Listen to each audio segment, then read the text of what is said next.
अस्सलाम वालेकुम, क्या हाल चाल है आपका। मैं हूं शेख हादी। आप देख रहे हैं हमारा आज का पॉडकास्ट। हमारे साथ आज मौजूद हैं तलहा उमर, जिनको लोग तलहा यूनुस भी कहते हैं। इनकी शक्ल तलहा यूनुस से भी बहुत मिलती है ना? तो खैर, तलहा क्या हाल चाल है आपका। जी, वालेकुम अस्सलाम। अल्लाह का शुक्र है। अल्हम्दुलिल्लाह बेहतरीन हालात हैं। आप सुनाएँ?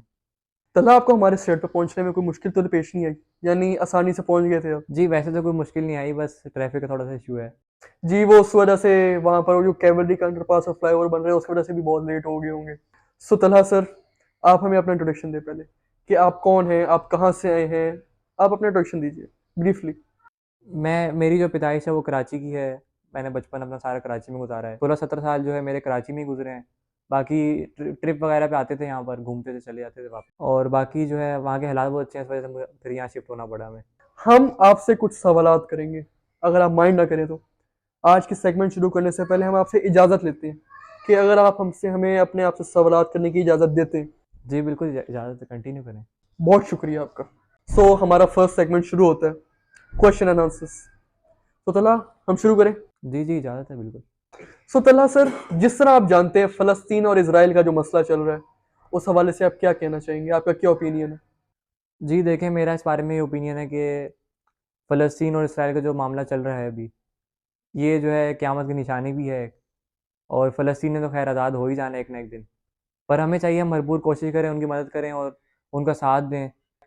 हमें चाहिए फुल सपोर्ट दें उनको हम लोग। जो हम लोग खाना पहुँचा रहे हैं, एक दिन के खाने से उनको कोई फ़र्क नहीं पड़ना।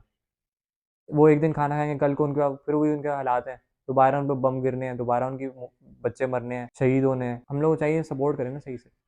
सो तलहा, जिस तरह हमारी ऑडियंस ने आपको हमारी वीडियोस में देखा है, तो आप भी हमारी कुछ चंद वीडियोस में आए हैं, आपको भी इस बारे में पता है। तो आपका इस बारे में क्या ख्याल है। आप जिम वगैरह पहले से कर रहे हैं या आपने मुझे देख के शुरू किया, और आपकी वैसे इस हमारे से इंस्पिरेशन कौन है। मैं ये कहना चाहता हूँ कि पहले तो मैंने कभी आज तक बल्कि मैंने कभी ज़िंदगी में जिम नहीं किया मैं। ऐसे ही बस के घर में कभी एक्सरसाइज कर ली शौक के तौर पे। बाकी जिम में कभी नहीं। इंस्पिरेशन मेरी कोई नहीं है खैर, बस यही कि इनसिक्योरिटीज़ थी अपनी कुछ, उनको ख़त्म करने के लिए जो है मैंने सोचा कि खुद करना चाहिए कुछ ना कुछ। So great. आपका पाकिस्तान की और अब्रोड की स्टडी के हवाले से क्या ख्याल है, पाकिस्तान में करना चाहेंगे या अब्रोड में। इस बारे में मेरा ये ख़्याल है कि जो पाकिस्तान में कॉलेज तक जो स्टडीज़ है ना, वो सबकी सब रट्टा बेस है। आपने जो किताब में पढ़ा है आपने वही उठा के पेपर में लिखना है, तभी आपको मार्क्स मिलेंगे। अगर आपने वो नहीं लिखा, आपको कॉन्सेप्ट पता है लेकिन आप अगर कॉन्सेप्ट लिखोगे आपको मार्क्स नहीं मिलेंगे। टीचर पूरा सवाल काट देगा, आपके 0 नंबर आने हैं उस बात पे। सो तलहा, आप अपने माइंडसेट के बारे में बताएं कि आपका माइंडसेट बिजनेस है या जॉब। आप बिजनेस करना चाहते हैं या जॉब करना चाहते हैं। मेरा माइंडसेट बिज़नेस ही है। क्योंकि देखें बिज़नेस में ये होता है कि एक फ्रीडम होता है, अलग लेवल का फ्रीडम। जैसे एक जॉब करता हुआ इंसान है, उसका पाबंदी है उसके ऊपर, उसके बॉस ने बोला अभी आओ तो अभी आना पड़ेगा। लेकिन अगर वो खुद बॉस है, तो वो अपने मुलाज़िमों को नौकर ऑर्डर देगा कि भाई अभी पहुँचो यहाँ पर। खुद उसने कुछ नहीं करना। उसके लिए लोग काम करेंगे, वो उसको कमा के देंगे, उसने उन्हीं को वापस थोड़ा-सा वापस करना है, बाकी प्रॉफ़िट ही प्रॉफ़िट है उसके पास। बस ये बात है। बहुत अच्छी बात है कि आपका माइंडसेट बिजनेस है। अभी आप मुझसे कुछ सवालात करेंगे, आपको अपने ही सवालात के जवाब मेरे भी जवाबात में मिल जाएंगे इंशाल्लाह। सो तलहा सर, पाकिस्तान में रहते फ्यूचर है या नहीं, महंगाई के हवाले से आप क्या कहना चाहेंगे। मैं इतना पॉलिटिक्स में हूँ नहीं इन्वॉल्व, लेकिन यही है कि महँगाई काफ़ी बढ़ चुकी है और अब देखते हैं क्या हालात बनते हैं। लाहौर में जो स्मोक चल रही है, उसके हवाले से आप क्या कहेंगे। जैसा कि मैंने बताया मेरा बैकग्राउंड सब कराची में ही रहा है, 16-17 साल मैंने कराची में गुज़ारे हैं। लाहौर मेरा ट्रिप पे जब भी आए तो गर्मियों में आए, कभी सर्दियों में आए नहीं, तो इसलिए पता नहीं स्मोक के बारे में इतना। देखते हैं अभी फर्स्ट टाइम एक्सपीरियंस करेंगे तो पता लगेगा किस तरह की स्मोक होती है यहाँ पर। अच्छा तलहा, तो अब ये हम मैं अभी क्वेश्चन है मैट्रिक्स के हवाले से। अगर आपको मैट्रिक्स के बारे में पता है, तो आप हमें एक्सप्लेन कीजिए मैट्रिक्स क्या है। क्या है ये मैट्रिक्स, जिसके बारे में हर बंदा बात कर रहा है मैट्रिक्स के बारे में आजकल की जनरेशन में। आप हमें बताएं ये मैट्रिक्स क्या है, कि मैट्रिक्स एस्केप कैसे की जाए। तलहा, आप हमें बताएं। देखिए मैट्रिक्स जो है ना एक डिल्यूजन है, जो कि लोगों ने खुद बनाया है अपने लिए। जिस तरह अब किसी इंसान को एडिक्शन होती है ना किसी चीज़ की, उसको हम लोग मैट्रिक्स बोल रहे हैं। अब जिस तरह से देखें आप, अगर आप यूट्यूब चलाते हैं, उस पे एक शॉर्ट्स का नया ऑप्शन आया है। अब आप पूरी रात बैठे हैं, आप स्क्रॉल करी जा रहे हैं, करी जा रहे हैं, करी जा रहे हैं। आपको उसकी एडिक्शन लग चुकी है। डोपामाइन आपको नहीं मिल रहा उसके बगैर।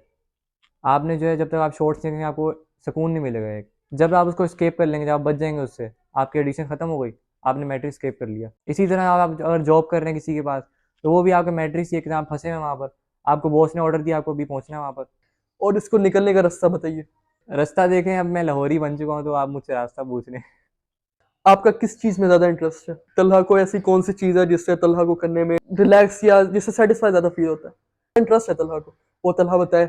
इंटरेस्ट तो खैर मूड पे डिपेंड करता है। तलहा, अब ये सवाल बिजनेस के हवाले से ही है, तो आप हमें बताएं, आप घर पर बैठकर बिजनेस करने को प्रेफर करते हैं या घर से बाहर? आप दोनों साइड पे दलीलें या दोनों साइड पे आप रीजन दें कि क्यों, ऐसा क्यों है? घर पे बैठ कर बिजनेस करना ज़्यादा ज़्यादा बेहतर है, क्योंकि देखें, अब अगर आप बाहर जा रहे हैं आपको ट्रैवल करना पड़ेगा, फिर आप वापस आएंगे अपनी फैमिली के पास, उसमें बंदे का थोड़ा टाइम वेस्ट होता है। अब बिजनेस बंदा पहले ही कर रहा है अपना टाइम बचाने के लिए, तो घर पे बैठ के कर ले, उसने ऑर्डर ही देने हैं खाली। तलहा, फर्स्ट सेगमेंट का लास्ट क्वेश्चन शुरू करें हम। सो तलहा, आप हमें बताएं, इंडिपेंडेंट लाइफ के हवाले से आप क्या कहना चाहते हैं? इंडिपेंडेंट लाइफ में बंदा कैसा फील करता है? वेल देखिए, मेरा इंडिपेंडेंट लाइफ के बारे में ये ओपिनियन है कि सपोज करें आपके पास कोई अपॉर्चुनिटी आती है, उसको चाह रहे हैं कि आप अचीव करें उसको, आपके वो रिस्ट्रिक्शन है, कोई कोई फैमिली है, कोई और बंदा है, गार्डियन है, कोई भी हो, जो आपको परमिशन नहीं दे रहा उस चीज़ की, तो देखें आप इंडिपेंडेंट नहीं है तो आप देखें आप फंस गए, आप कुछ नहीं कर सकते। जिस बात की परमिशन मिलेगी आप सिर्फ वो कर सकते हैं, जो उसने ऑर्डर दिया आपको वो मानना है। इंडिपेंडेंट लाइफ यही है कि आप बिजनेस देख लें आप जितना, उसमें भी इंडिपेंडेंट लाइफ है, अगर बिजनेस मैन है कोई तो उसका इंडिपेंडेंट लाइफ है उसकी अपनी पूरी। इसी तरह फैमिली में होता है, अगर आप बंदा इंडिपेंडेंट है तो वो कुछ भी कर सकता है, लेकिन ये उस पर डिपेंड करता है कि अच्छा करे या बुरा करे। ग्रेट। सो हमारा फर्स्ट सेगमेंट का यहाँ इख्तिताम होता है नाजरीन, और अब सेकंड सेगमेंट की शुरुआत करते हैं। अगर तलहा सर आप इजाज़त देते हैं तो सेकंड सेगमेंट होगा, नहीं तो यहीं पे रुक जाएगा। जी बिल्कुल परमिशन है, आप कंटिन्यू करें। सो तलहा सर ने हमें सेकंड सेगमेंट करने की इजाज़त दे दी है, सो हम सेकंड सेगमेंट शुरू करते हैं। और इस सेकंड सेगमेंट जो है तलहा सर की पर्सनल लाइफ के हवाले से, कि तलहा सर की जो लाइफ रूटीन है वो तलहा सर कैसे मैनेज करते हैं। सो तलहा, आप हमें बताएं कि आप ये अपनी रूटीन कैसे मैनेज करते हैं। सो तलहा सुबह कितने बजे उठता है और अपनी रूटीन कैसे मैनेज करता है? लाइफ रूटीन मेरी जो है अभी लाहौर आकर ही सेट हुई है कुछ, वरना पहले कराची में यही था कि जब दिल किया सो गए, जब दिल किया उठ गए। अब लाहौर में आके इस तरह है कि कॉलेज भी जाना होता है, अकेडमी भी जाना होता है, फिर सोने के लिए टाइम भी निकालना पड़ता है, वर्कआउट के लिए अलग से टाइम निकालना पड़ता है, तो उसकी वजह से रूटीन बाकायदा सेट होगी। सुबह मैं 6 बजे उठता हूँ, नमाज़ें पहले बता दूँ आपको, मैं 5 वक्त की पढ़ता हूँ, अल्लाह का शुक्र है। सुबह मैं उठता हूँ 6 बजे, नमाज़ वगैरह पढ़ी, उसके बाद फिर रेडी हुए, कॉलेज गए, पंजाब कॉलेज जाता हूँ मैं भी, रेडी हुए, कॉलेज गए, उसके बाद फिर यही 1 बजे घर पहुँचे वापस कॉलेज से, थोड़ा सा रेस्ट किया, फिर अकेडमी के लिए निकलना पड़ता है, अकेडमी गए, वहाँ से 9 बजे घर वापस पहुँचते हैं, फिर बस वही सो वर्कआउट के थोड़ा सा फिर सो गए, बाकी बीच में नमाज़ें वगैरह पढ़ लेते हैं और खाना वगैरह वो आप समझ जाएं फिर खुद ही। सो सेकंड सेगमेंट तो नाजरीन छोटा सा ही था, और तलहा यूनुस की लाइफ रूटीन के आपने जिस तरह सुन ली होगी, मैंने भी सुनी, तो सेकंड सेगमेंट का यहाँ अख्ताम होता है। अब चलते हैं थर्ड सेगमेंट की तरफ। सो ये भी तलहा की इजाज़त से ही शुरू होगा। सो तलहा, हम थर्ड सेगमेंट की शुरुआत करें? जी जी परमिशन है बिल्कुल आप। जी, अब मैं आपको बताता हूँ थर्ड सेगमेंट है क्या। थर्ड सेगमेंट में हम आपसे कुछ क्वेश्चंस करेंगे, ये होता है रैपिड फायर राउंड। अब इसमें हमने आपसे कुछ सवालात करने हैं, और इसका आपने वन वर्ड आंसर देना है बगैर सोचे, यानी आपके with in a micro second आपने इसका आंसर देना। सो शुरुआत करें चलो। फर्स्ट ऑफ ऑल, कभी बंक किया? यस। Celebrity crush? कोई नहीं है। घर वालों से झूठ बोल कर कभी कहीं गए हो? जी गया हूँ पर कराची में। फॉर स्टडीज, पाकिस्तान और अब्रॉड? मेरा जो आगे प्लान है वो अब्रोड का ही है, तो फिर अब्रोड ही। Heaviest weight lift? अगर तो आप जिम करते हो, अगर जिम नहीं भी करते हो तो आपने हैवीएस्ट वेट लिफ्ट कितना किया, यानी आपने सबसे ज्यादा वेट कितना उठाया? 80 kg।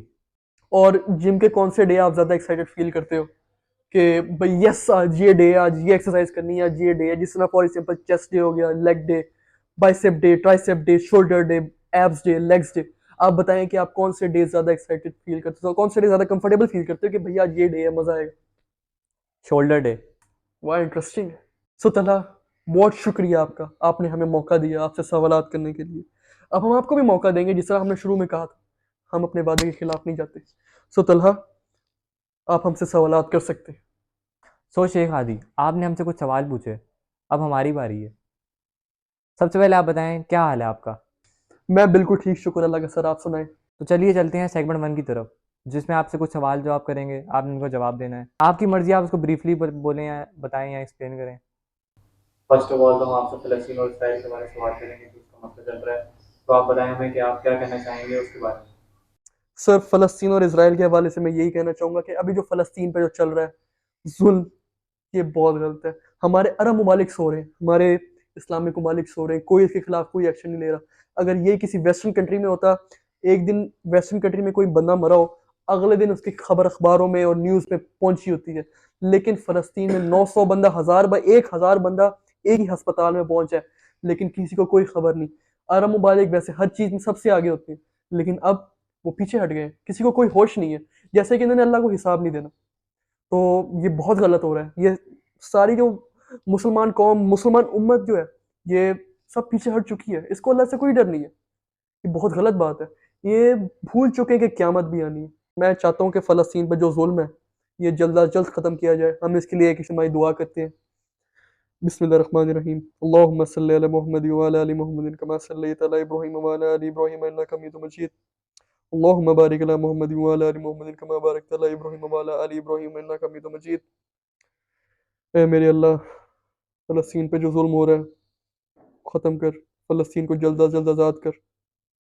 ऐ मेरे मालिक, फ़लस्तीन के मुसलमानों पर रहम कर। ऐ मेरे मालिक, फ़लस्तीन को इज़राइल के ज़ुल्म से निजात दे। मालिक, फ़लस्तीन के बच्चे, फ़लस्तीन में रहने वाले बच्चे, बूढ़े, मर्द, औरत, सब पे अपना रहम कर। ऐ मेरे मालिक, तू बहुत रहीम है, तू उन पे अपना रहम कर।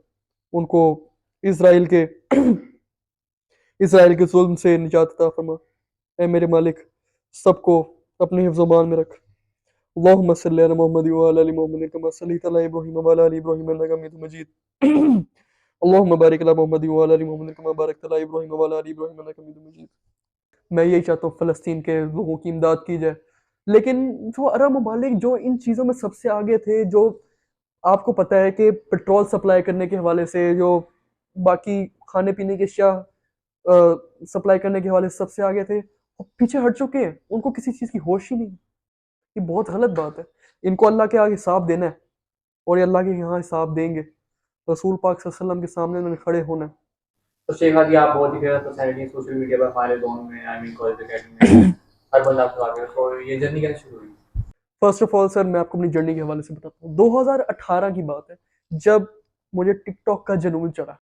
यानी तब मैं टिकटॉक बनाया करता था, बहुत टिकटॉक बनाता था और मुझे टिकटॉक का बहुत शौक है। तकरीबन 2020 तक चढ़ा। अब सुनिए, मैं टिकटॉक का इतना शौकीन था कि मैं ट्यूशन जाया करता था और जब ट्यूशन से आता था, खाना और वॉशरूम से पहले मैं टिकटॉक बनाया करता था।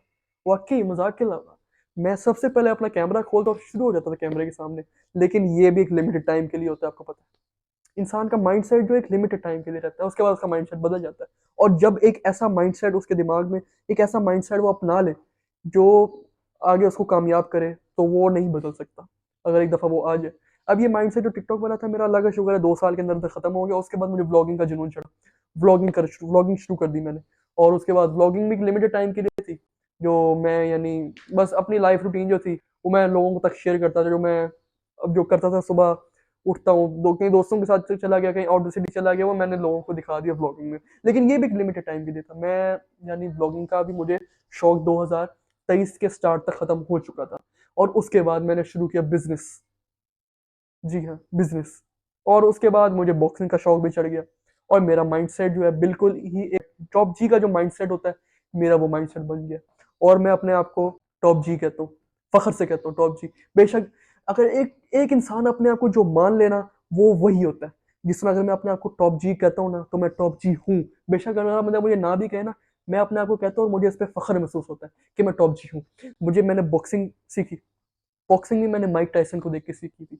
और बॉक्सिंग सीख के बाद मैंने साथ बिजनेस करता हूँ मैं, बॉक्सिंग करता हूँ मैं, जिम करता हूँ मैं, और अल्हम्दुलिल्लाह मैं अपनी लाइफ में भी सही जा रहा हूँ। मैं गरूर नहीं कर रहा, लेकिन अगर इंसान अपने आप को कहे ना इंसान सीधे रास्ते पे ही है, इंसान ठीक रास्ते पे है, तो इंसान उसी रास्ते पे रहता है। इंसान अगर अपने आप को अपनी नज़रों में नीचे गिरा देना, तो इंसान लोगों की नज़रों में भी नीचे गिर जाता है। आपको किसने मोटिवेट किया? सर फर्स्ट ऑफ ऑल अगर मैं हदीस का रेफरेंस दूँ ना, तो मुझे जिम करने के लिए मोटिवेट रसूल पाक सल्लल्लाहु अलैहि वसल्लम ने किया था। क्योंकि रसूल पाक सल्लल्लाहु अलैहि वसल्लम की हदीस का एक मफ़हूम है कि इंसान की जो जिस्म है वो उसकी अमानत है। तो मैंने यही सोच के कि इंसान का जिस्म जो उसकी अमानत है, तो इमानत में ख़यानत नहीं करनी चाहिए। हमारा इस्लाम हमें यही सिखाता है।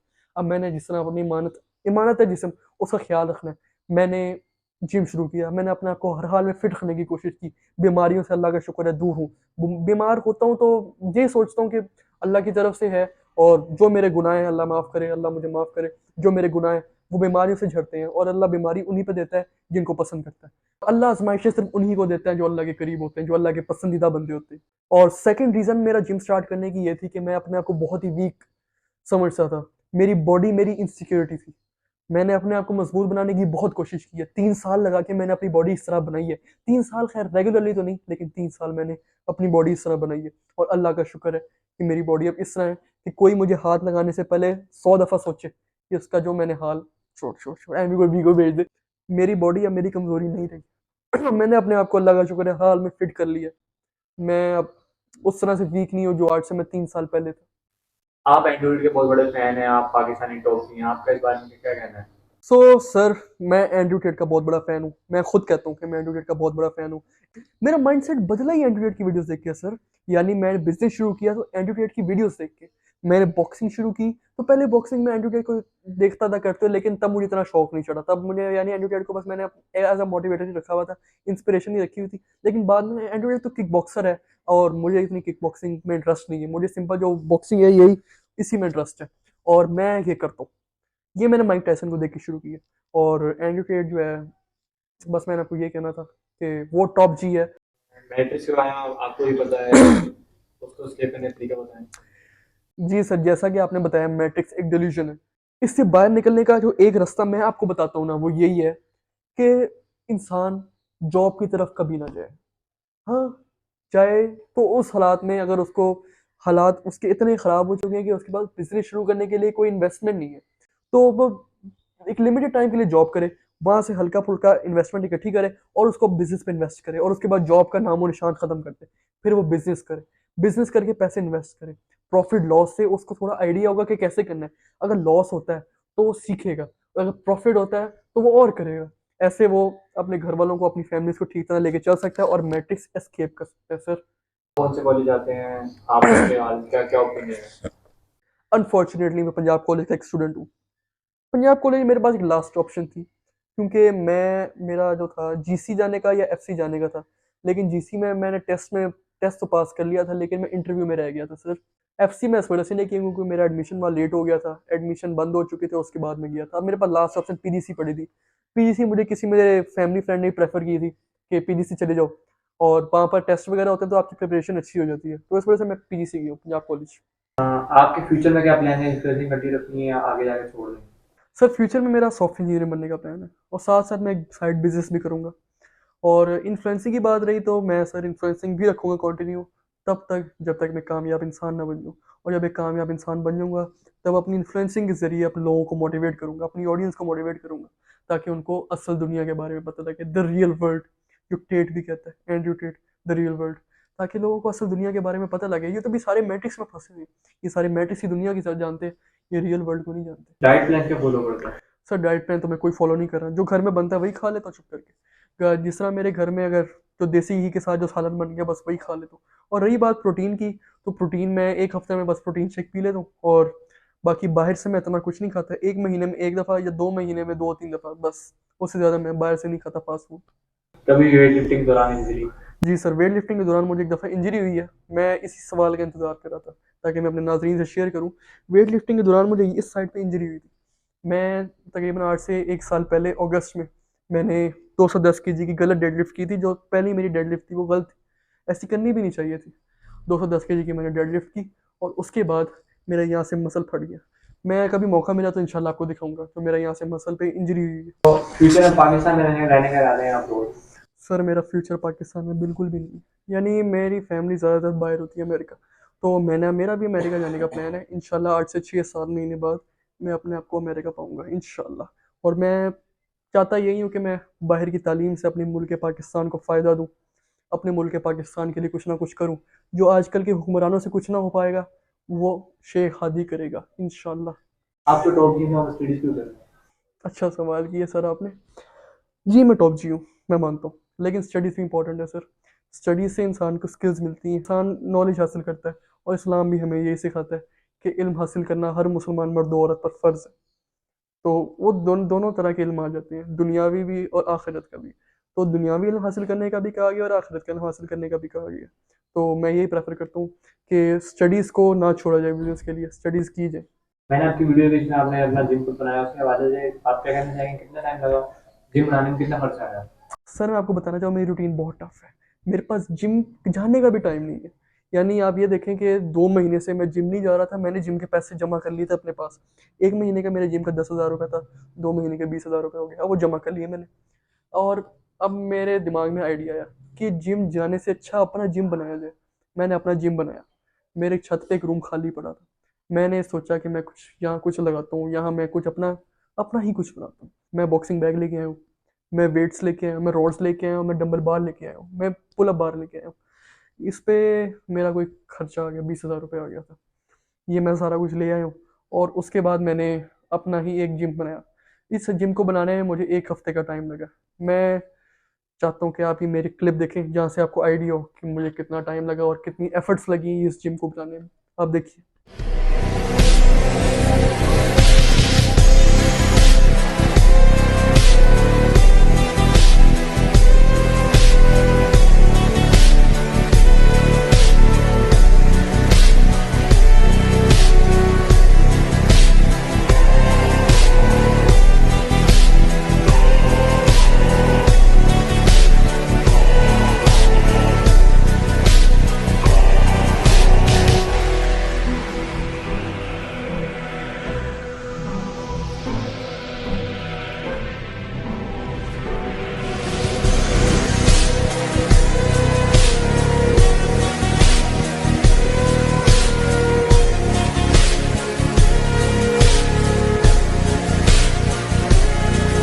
स्मोक के हवाले से क्या ख्याल है आपका? स्मोक के हवाले से मैं यही कहना चाहूँगा, स्मोक जो लाहौर में है वो इतनी खतरनाक है कि अगर बंदा 1 साल तक स्मोक में रहे ना, इसी स्मोक में जो लाहौर में, तो उसकी उम्र में 7 साल कम हो जाएंगे। यानी वो अपनी मौत से 7 साल करीब चला जाएगा।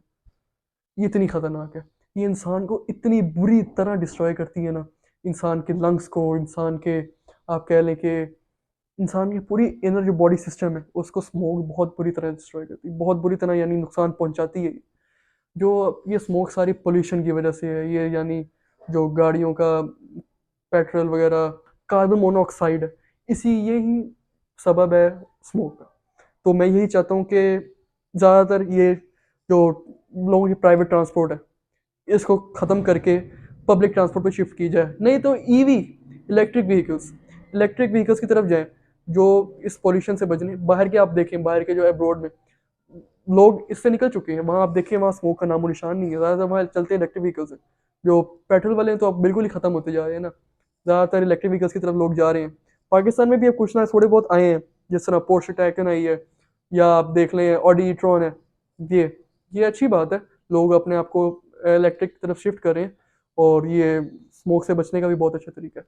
और रही बात एजुकेशन सिस्टम की, तो सर मैं यही चाहता हूँ कि एजुकेशन सिस्टम को इसके खिलाफ एक्शन लेना चाहिए, क्योंकि हमारी आजकल की जनरेशन को ये बहुत बुरी तरह तबाह कर रही है। यानी स्मोक की वजह से इंसान, जो बच्चे हैं छोटे, उनको ज़्यादा नुकसान पहुंचता है। यानी अगर वो बाहर जाते हैं, सांस वगैरह लेते हैं, तो वो अपने आप को मार रहे हैं, खुद ही मार रहे हैं, और उनके माँ बाप को उनकी फिक्र भी नहीं है। मैं यही चाहता हूँ कि फिजिकल क्लासेस को ऑनलाइन में तब्दील किया जाए, ताकि बच्चे घर पे बैठे उनको इतना तसल्ली तो हो कि वो इससे बच चुके हैं। और इंशाल्लाह जब वो घर पे रहेंगे, तो जब पेट्रोल वाली गाड़ियाँ नहीं चलेंगी, तो ऑटोमेटिकली स्मोक में आप देखें तब और अब के स्मोक में कितना फ़र्क होगा, आपको बहुत फ़र्क नज़र आएगा सर।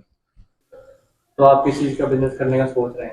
सर अभी मेरा तो कोई प्लान नहीं है जो मैंने सोचा हो किस चीज़ का, लेकिन आगे जाके जो मेरा हुआ, जब मैंने बिजनेस करना है, तो तब मैं देखूंगा। अभी तो मैं सिंपल, आप देख लें, ट्रेडिंग या अमेजोन पे एफ बी है, इससे ज़्यादा नहीं है। लेकिन आगे जाके जो मेरा जो फुल प्रोफेशनल आप कहें ना, जो सही वाला होगा, वो आगे जाके तब पता लगेगा। जो चीज़ प्रॉफिट में होगी मैं उसी चीज़ का बिजनेस करूंगा। और अगला सवाल आपने क्या किया था? आपके फादर बिजनेसमैन है, अल्हम्दुलिल्लाह सर, मेरे फादर एक बिजनेसमैन है। आप उनका बिजनेस संभालेंगे या अपना अलग शुरू करेंगे? फर्स्ट ऑफ ऑल तो सर मैं पहले चाहता हूँ कि मैं उनका बिजनेस भी संभालूँ, ताकि उन पर इतना बर्डन ना हो। मैं उनका बिजनेस संभालूँ, मुझे थोड़ा एक्सपीरियंस होगा, मैं फिर अपना बिजनेस भी शुरू करूँगा, साथ साथ उनका भी संभालूंगा, ताकि दोनों तरफ से बर्डन जो है ख़त्म हो जाए जी। इंशाल्लाह। जी सर। अपनी रूटीन के बारे में बताइए कि शेख अली सुबह कब उठता है और कैसे अपनी लाइफ को मैनेज करता है? सर मेरी रूटीन सर यही है, सुबह 5:30 बजे मैंने उठना है, और उसके बाद मैंने कॉलेज के लिए निकल जाना है। कॉलेज पहुँचते पहुँचते मुझे तकरीबन, आप कह लें कि 7:30 बज जाते हैं। कॉलेज पहुंचा हूँ और उसके बाद 3 बजे तक मैं कॉलेज से आता हूँ, 3:30 बजे मैं अकेडमी चले जाता हूँ, 9:30 बजे मैं अकेडमी से आता हूँ और उसके बाद मैं खाना वगैरह खा के फ़ोन वगैरह यूज़ कर लिया और फिर सो जाता हूँ। ये मेरी रूटीन। पॉडकास्ट के दौरान हम बीच में नमाज ब्रेक भी ली थी, जिसकी वजह से अंधेरा हो गया। आप जिस तरह देख सकते हैं रोशनी में हमने शुरू किया था, मच्छर वगैरह आ रहे हैं, तो ज़रा इसको बंद कर देते हैं। Rapid fire fire round start करें। शुरू करें सर। कभी बंक किया है जी। Celebrity crush? इस उम्र में तो कोई नहीं है सर, लेकिन वो उस उम्र में थी जब मैं घरों की बैलें बजा के भागता था। घर वालों से झूठ बोल कर फिल्मों के जी। Role model? Andrew Tate. Studies for studies Pakistan abroad. Heavy speed lift 210 kg वो कामयाब तो नहीं रही, लेकिन 180 kg तक कामयाब रही है। बहुत बहुत शुक्रिया सर तलहा का, जो इन्होंने आज हमारे साथ पॉडकास्ट किया, इन्होंने हमें अपना टाइम दिया। सो तलहा सर, इंशाल्लाह ऐसे ही नए पॉडकास्ट में आपके साथ दोबारा मिलेंगे। उम्मीद है आपने इस पॉडकास्ट को एंजॉय किया होगा और आपने भी ऐसे ही आप हमारे नए नए पॉडकास्ट देखते रहें और नीचे कमेंट सेक्शन में आप हमें बताएं जो आप हमसे सवालात करना चाहते हैं। हम इंशाल्लाह नेक्स्ट पॉडकास्ट में आपके सवालात का जवाब देंगे और उसका अलग से सेगमेंट होगा जो हमारे ऑडियंस के क्वेश्चन आंसर्स होंगे। वो आप नीचे कमेंट सेक्शन में क्वेश्चन आंसर्स दें, वो हम आपके क्वेश्चन आंसर्स कवर करेंगे। आदाब। अल्लाह हाफिज़।